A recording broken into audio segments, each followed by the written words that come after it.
আরে ঈমান আনার জন্য একটা মানুষের উপরে এত বড় জুলুম করতে পারে? নাউজুবিল্লাহ বলবেন না? ইন্নামাস সাবিলু আলাল্লাযীনা ইয়াযলিমুনান নাস ওয়া ইয়াবগুনা ফিল আরদি বিগাইরিল হক উলাইকা লাহুম আযাবুন আলীম। সূরা সূরা 25 নম্বর পারা 42 নম্বর সূরা 4 নম্বর উপর 42 নম্বর আয়াত।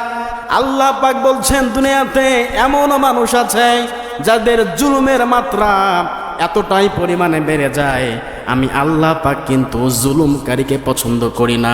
ইন্নামাস সাবিলু আলাল্লাযিনা ইয়াজলিমুনান নাস, ইয়াজলিমু মুজারে, অর্থাৎ যারা দুনিয়ার জমিনে মানুষের উপর জুলুম করেছে, আমি আল্লাহ পাক বললাম ওয়ায়াবগুনা ফিল গায়রি বিআরদিল হক, দুনিয়ার মধ্যে অন্যায় করার পরও ঘাড় ফুলে চলে, গরম দেখিয়ে চড়ে, আমি আল্লাহ পাক বললাম ওর বিরুদ্ধে আমি নিজেই মামলা করব। বলি নাউজুবিল্লাহ। যারা মানুষের উপর জুলুম করে, এরকম জুলুম সমাজে হচ্ছে কি হচ্ছে না? হচ্ছে। ভিতরে ভিতরে অনেক জুলুমের শিকার অনেক মানুষ হচ্ছে, কিন্তু বলতে পারে না। এজন্য মানুষকে জুলুম করা যাবে? বলেন। জুলুমকারীকে আল্লাহ পাক পছন্দ করে না, এবং যারা জুলুম করে আল্লাহ পাক তাদেরকে নিজেই লাঞ্ছিত করে।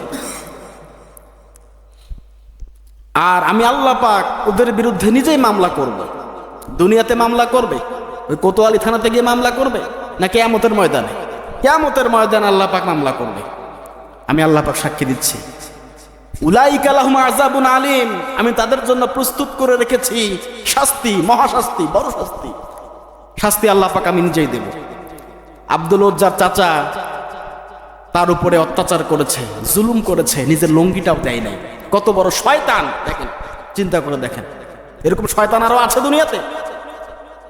আব্দুল উজ্জাম আল্লাহ রসুল মুহাম্মদুর রাসূলুল্লাহকে সবগুলো খুলে বললেন,